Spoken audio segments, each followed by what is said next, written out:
Shalom, shalom. Call halal Yahweh Shemiao Shai, Bashem Rakak Wadash.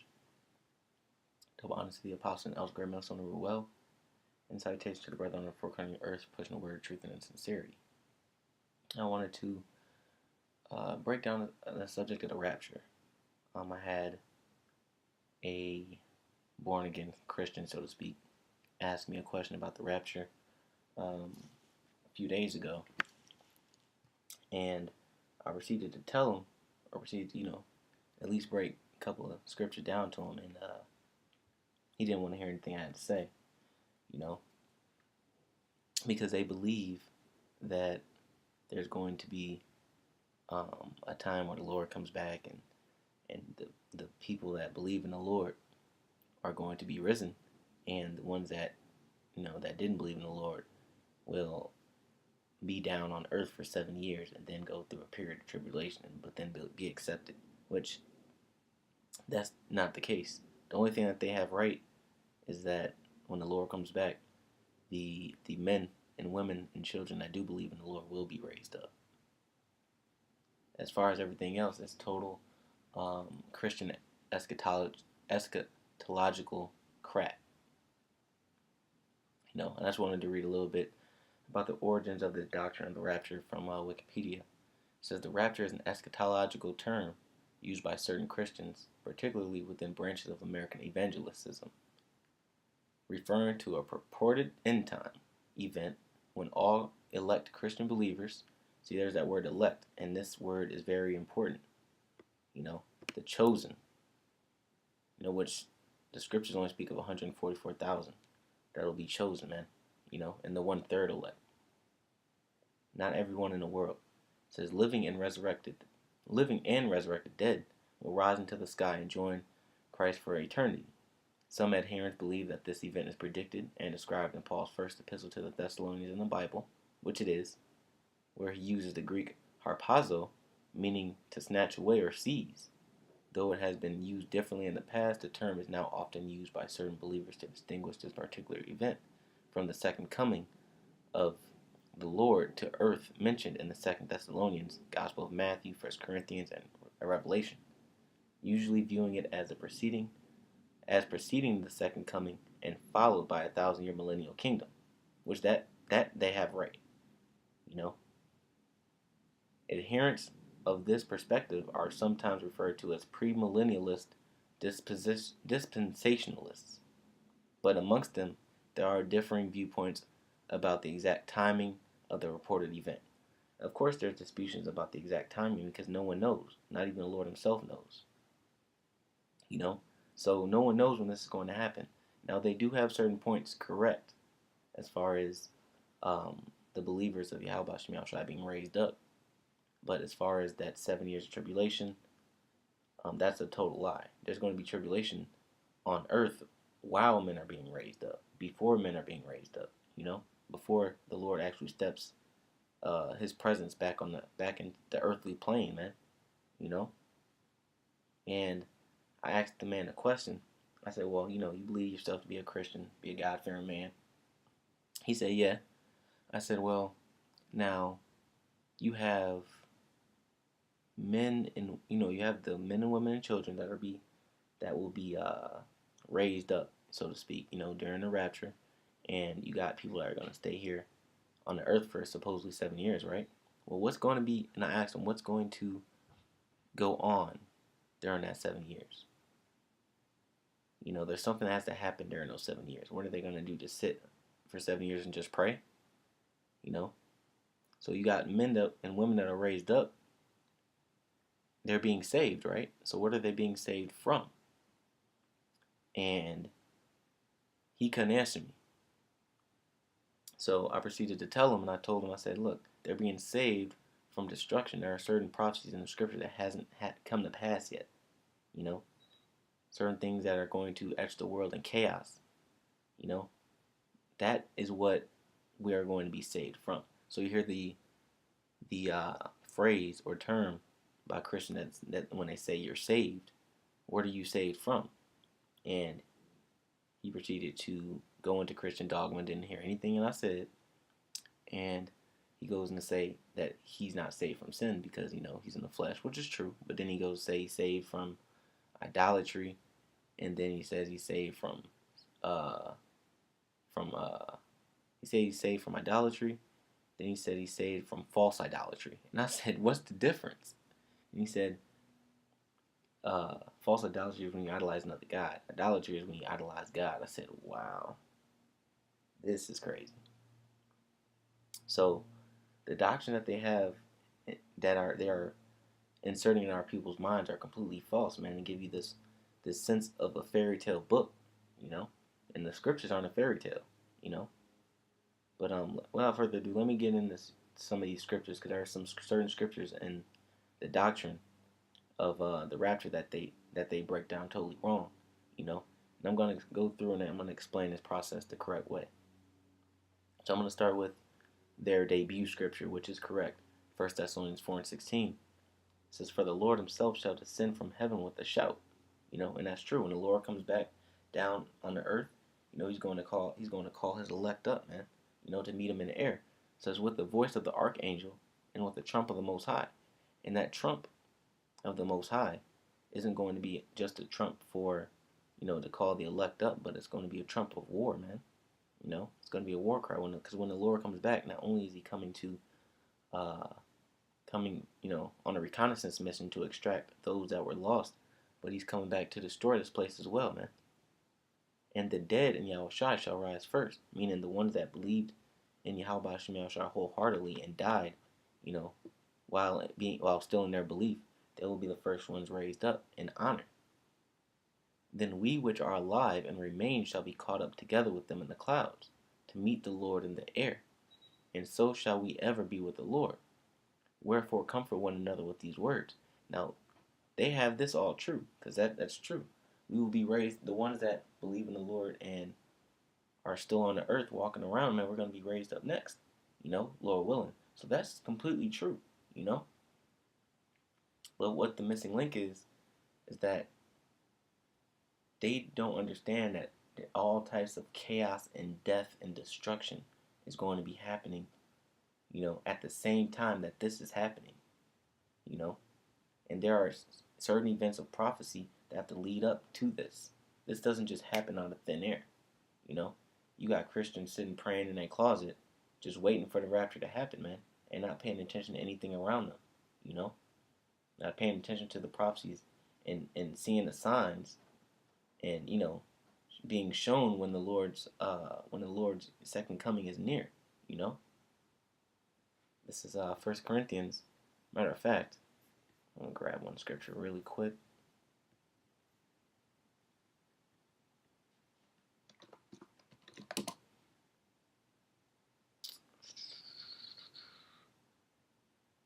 Oh, man, I forgot.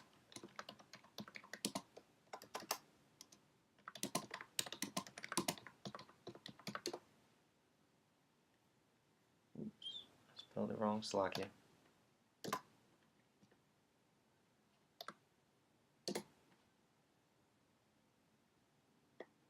Wow. Slovakia, I can.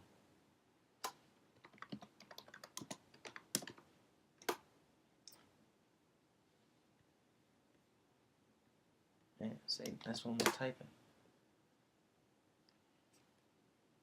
Man, I was thinking in my head it was Romans 14:11, but it's 13:11. Slovakia.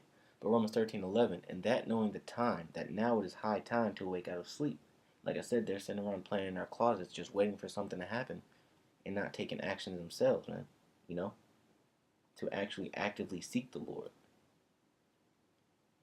For now is our salvation nearer than we believed, So our salvation could be right around the corner, So they're sitting around waiting for something to happen instead of putting their foot to the plow and being active in the Lord himself.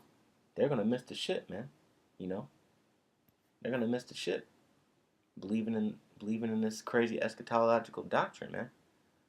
Another scripture that they have is a 1 Corinthians 15 chapter about our bodies being changed, which they don't understand the sentiment of our bodies being changed, but they do understand the sentiment of immortality and being raised up, which is true. This is another scripture that they have on point because it's really self-explanatory.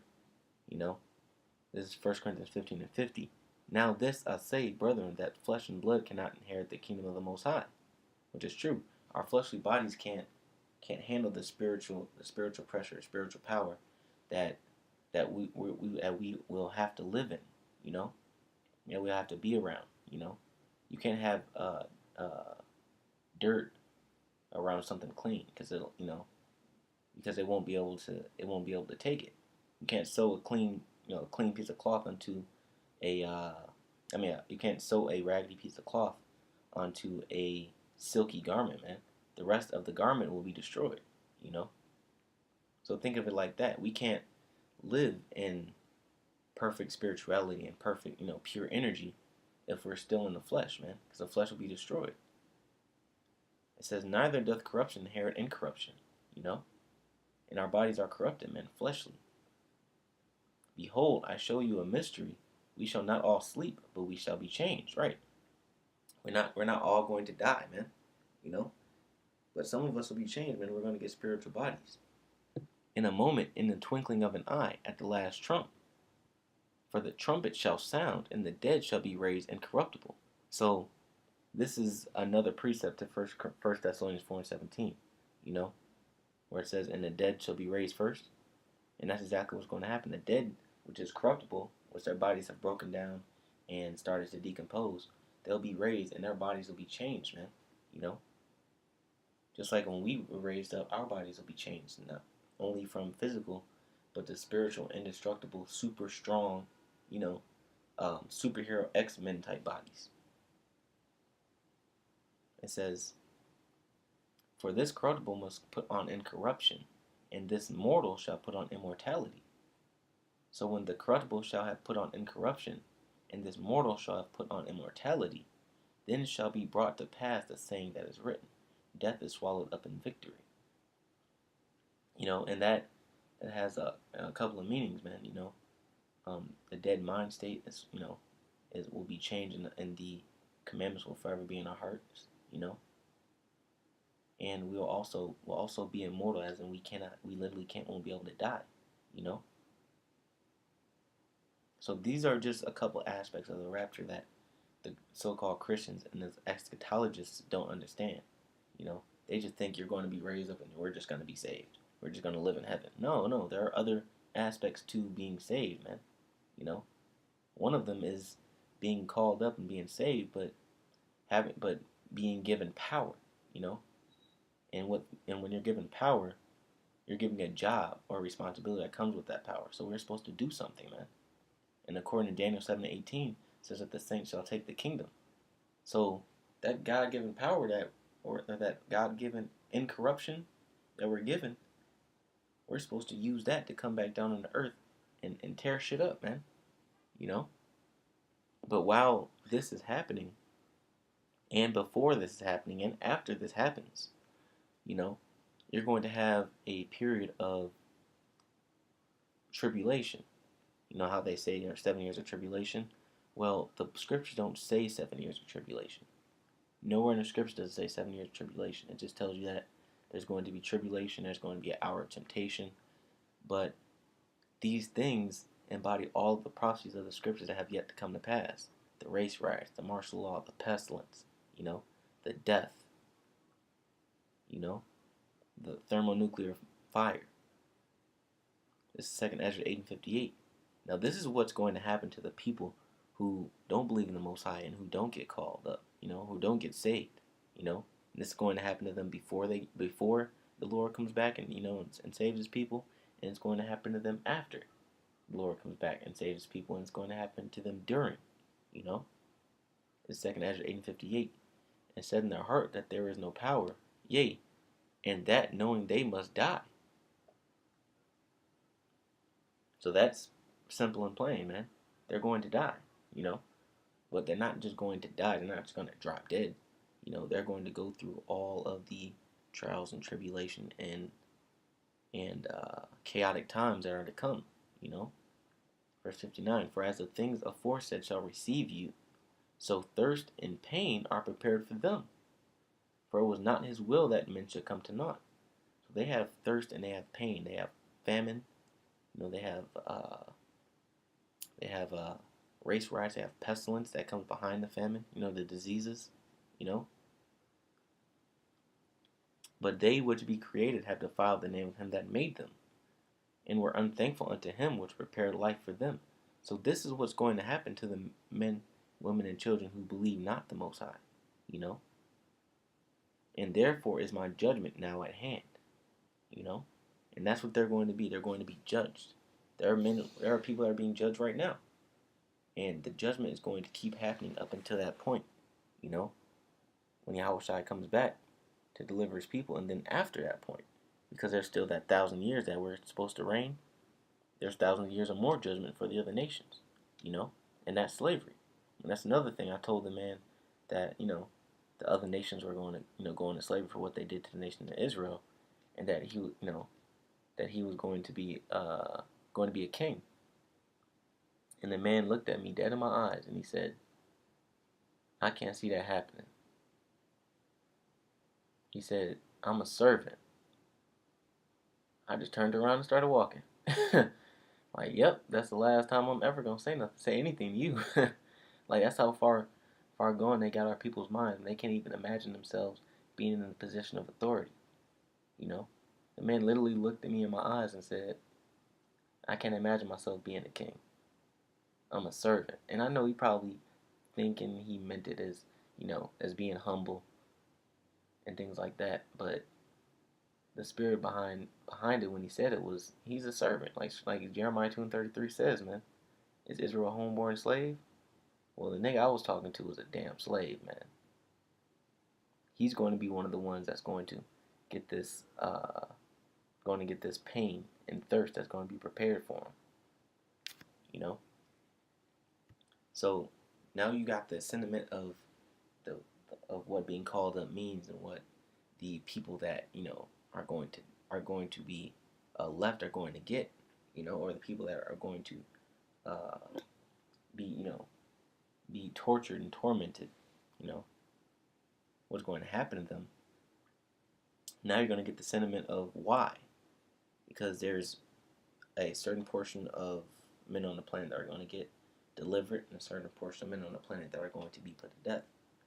Zechariah 13:8. And it shall come to pass that in all the land, saith the Lord, 2 parts therein shall be cut off and die. Now, you have 2 parts therein, meaning, now think of it as a piece of a pie. You have a whole pie, and you have 2/3 of that pie cut out, right? And that piece of that pie gets eaten. That's what's going to happen to 2/3 of the nation of Israel for not taking heed to the laws and statutes, commandments of Yahweh Bashem Yahushai. So when that pie getting eaten represents the turmoil and the chaos, and the destruction that 2/3 of our people are going to go through. But a third shall be left therein. Yeah, that 1/3 of the pie that didn't get eaten is going to be left, and you can gonna wrap it up, put it right back in the refrigerator. And I will bring the third part through the fire, and will refine them as silver is refined. Now, that third part of the pie that you just put in the refrigerator, now that third piece of the pie is going to go back in the oven, because maybe it needs to be cooked a little bit longer. So you put it back in the oven. Now, that oven is going to represent also the tribulation that the chosen is going to go through as well, man. But as they're going through it, in the midst of that fire, they're going to be saved. It says, and will refine them as silver is refined. Now, when you refine metal, you burn it, and you burn it, and you burn it until all of the junk metals and impurities are destroyed. Until you have a perfect metal left. And that's what's going to happen to the 1/3 and the elect. They're going to become that perfect metal, man. They're going to become that perfect vessel, so they can inherit that incorruption. It says, and will try them as gold is tried. They shall call on my name, and I will hear them. I will say, it is my people, and they shall say, the Lord is my power. And that's exactly what's going to happen, man. Because you have, like I said, you have prophecies that have yet to be fulfilled. You have the prophecy of the mass adoption of the chip. You have the martial law. You have race riots. You have pestilence. You have famine. You know, famine of the word. All these things have to happen. This is Second Ezra 16:68. For behold, the burning wrath of a great multitude is kindled over you. Now that great multitude is talking about the governments, the military power of the governments of the world. And they shall take away certain of you, meaning into captivity. So you have concentration camps, you have prisons, jails, torture chambers. And this is all coming for those who believe not the Most High, And it's also coming to the 1/3 elect that I just mentioned, that small piece of the pie that's going to be tried. And feed you, being idle, with things offered unto idols. Now, the thing offered unto idols, well, a perfect example of that would be the RFID chip, which is another prophecy that has yet to come to pass. But when it does, men on this planet are going to enter into another period of tribulation and mourning and woe. It's Revelation 13:15. And he had power to give life unto the image of the beast, that the image of the beast should both speak and cause that as many as would not worship the image of the beast should be killed. So that image of the beast is going to be the radio frequency identification chip. Because you won't be able to buy all. I'll just keep reading. It says, and he causeth all, both small and great, rich and poor, free and bond, to receive a mark in their right hand or in their foreheads. And that no man might buy or sell, save he that had the mark, or the name of the beast, or the number of his name. So you won't be able to eat.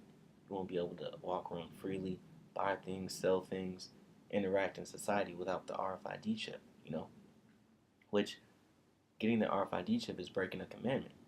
Presuming to Leviticus 19:27. I tell you shall have no cuttings in your flesh. Well, with the RFID chip, they have to make cuttings in your flesh to insert it inside you. So not only you're breaking that commandment, you're breaking the commandment of worshiping other gods. You're breaking the commandment of committing idolatry. So it says, and here is wisdom. Let him that hath understanding count the number of the beast, for it is the number of a man, and his number is 666, which we know that number is 666, which is the number of Esau. But going back to 2nd Ezra, the 16th chapter, and the 68th verse, about halfway, I'll just read the whole verse over. It says, for behold, the burning wrath of a great multitude is kindled over you, and they shall take away certain of you, and feed you, being idle, with things offered unto idols. And the RFID chip is an offering unto an idol, man. That mark of the beast is offered unto that image of the beast. And that they consent unto them shall be had in derision, and in reproach, and trodden underfoot. So they're going to be made a laughing stock. These are going to be they that claim that they love the Most High, and that they'll die for the Most High. But then when it comes to feeding their children, or when it comes to feeding themselves, they turn around and jump ship. So they're going to be had in reproach. And trodden underfoot. They're going to be turned into slaves for the New World Order. That's another part of the judgment that's going to happen to those who forget the Most High. For there shall be in every place and in the next cities a great insurrection. Now, word insurrection means uprising, upon those that fear the Lord. So there's going to be troops searching for you door to door, house to house, man. And not only martial law troops or the government, but individual people as well, man, to kill you. Not only because you might have food or you might have water, but because you believe in the Lord, man. There are very dark and trying, terrible times ahead. So they shall be like madmen, sparing none. So they're going to kill everything in their path, but still spoiling and destroying those that fear the Lord. For they shall waste and take away their goods and cast them out of their houses. And like I said, that could be for food, water, women. For they shall, and then shall they be known who are my chosen, and they shall be tried as gold in the fire. There goes that word chosen, man. This word elect. It says they shall be tried as gold in the fire, meaning they shall be purified, And speaking of purified, it's Revelation 14:4. These are they, talking about the chosen, which were not defiled with women. Now, when you go into this word women, It's talking about philosophies. It's talking about the strange woman that's spoken of in Proverbs, the third chapter. You know, that's meant to pull you away from the truth of Yahweh Shem Yahushai. But instead, these men, for they are virgins, you know, meaning they didn't dibble and dab into every philosophy and stray away from Yahweh Shem Yahushai. They kept on the straight and narrow path. These are the ones that will be called up, you know, the ones that are dead and the ones that are alive. These are they which follow the Lamb whithersoever he goeth. These are redeemed from among men, being the firstfruits unto the Most High and to the Lamb. So these are the ones that are going to get these incorruptible, that are going to be changed incorruptible, as it says in 1 Corinthians 15th chapter. It says, and in their mouth was found no guile, for they are without fault before the throne of the Most High. And I saw another angel fly in the midst of heaven, having the everlasting gospel, to preach unto them that dwell on the earth, and to every nation and kindred and tongue and people. Now the reason for that is you have Israelites in every other nation as well that will believe on the Most High and His Son, saying with a loud voice, fear the Most High and give glory to Him, for the hour of His judgment is come, you know. And right after that, the judgment will come, you know, which is going to be thermonuclear fire. And worship Him that made heaven and earth and the sea and the fountains of waters. And there followed another angel saying, Babylon is fallen, that great city, because she made all nations drink of the wine of the wrath of her fornication. Now, this is going to be a little bit too much for you Christians to handle, but the modern day Babylon is America. You know, Babylon is reincarnated into this great city we call America. You know, and I know you can say, oh, this isn't a city, this is a country. Well, we're not going to worry about the phonetics at this moment in time. But Babylon is America. And when Babylon is finally fallen, then it's going to be time to gather with the other nations. And it's going to be time for this 1,000-year rule, you know. And this is going to be the last scripture here. This is Matthew 24 and 30. This is another scripture that the Christians harp on as well, you know. And then shall appear the sign of the Son of Man in heaven, and then shall all the tribes of the earth mourn. Now, this is something that they don't understand because they can't see the Most High committing any acts of hatred or anything evil or anything destructive. But the scripture says all the tribes of the earth shall mourn. There's a reason why all the tribes of the earth shall mourn, man, including Israel. Because at that time, they'll realize that, man, this is the Son of the Most High. This is what He looks like. And at that moment, the truth shall be remembered in their minds, man. You know? And they're going to mourn, and they're going to wail, you know, and they're going to cry. Because they're going to know at that instant that they're not being delivered, that they're going to die. And they shall see the Son of Man coming in the clouds of heaven with power and great glory. And He shall send His angels with a great sound of a trumpet. And they shall gather together His elect from the four winds, from one end of heaven to the other. Now that's not talking about, you know, heaven as in you see it, you know, because no one's saved at the moment. But it's talking about the current heaven, the planet Earth, man. You know, going back to Revelations, the 14th chapter, about, you know, the gospel being preached unto them that dwell on the earth and to every nation and kindred and tongue and people, man. Because there are Israelites in these other nations that have to get the truth. You know? That's why it's telling you that they shall gather together His elect from the four winds and from one end of heaven to the other, man. You know? So they can be raptured or delivered, so to speak.